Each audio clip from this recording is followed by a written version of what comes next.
The cost of construction tendering can be extremely high and a real risk to a business if not managed effectively. On a lot of occasions, this is down to the construction clients and how much information in detail they wish to be submitted within a tender. This video is going to take a look at how clients could be more mindful to contractors when tendering and what they could do to help reduce the cost that bidding contractors are facing when preparing and submitting a bid. Before we jump in, please hit the subscribe button if you find our videos useful. Several factors contribute to the expense of bidding for a contractor. These include preparation costs. Preparing a tender response requires significant time and resources, including researching the project, preparing technical and commercial proposals, and developing cost estimates. Competition. The construction industry is highly competitive, with many firms vying for the same projects. This can lead to increased costs for bidders, as they may need to invest more in their proposals to stand out from the competition. Bid bonds and insurance. Bidders are often required to provide bid bonds and insurance to demonstrate their financial capacity and mitigate risk for the clients. These costs can be significant, particularly for the larger projects. Legal and administrative fees.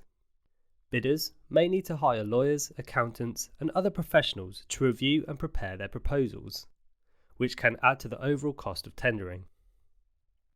Incomplete or unclear project information.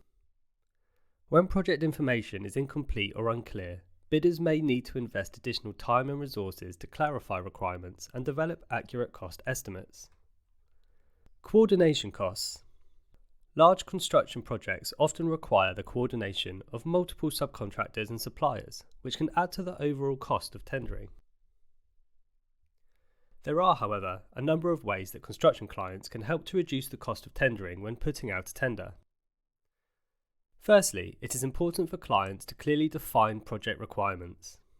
Include the work to be done, timeline, budget, and quality requirements.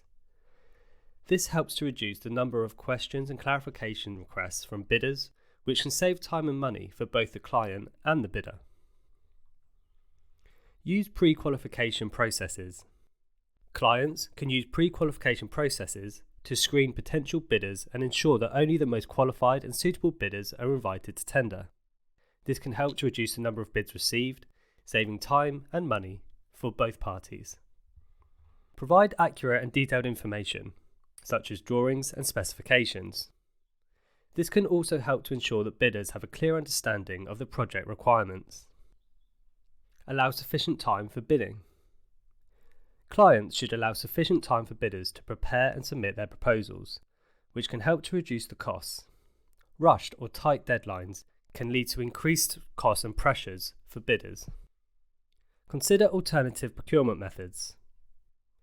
This can be design and build or management contracts, which can help to reduce the cost of tendering by streamlining the procurement process and reducing the number of separate contracts that need to be awarded. By following some of these simple steps and principles, clients can certainly help to reduce the cost of tendering, which would ensure that they receive the best possible proposals from qualified bidders. Finally, if the cost of bidding is reduced, it would mean contractors would not need to recoup as much costs of the lost bids on future works, bringing the collective cost of construction projects down in the long term. Metroun, a commercial hub to your business.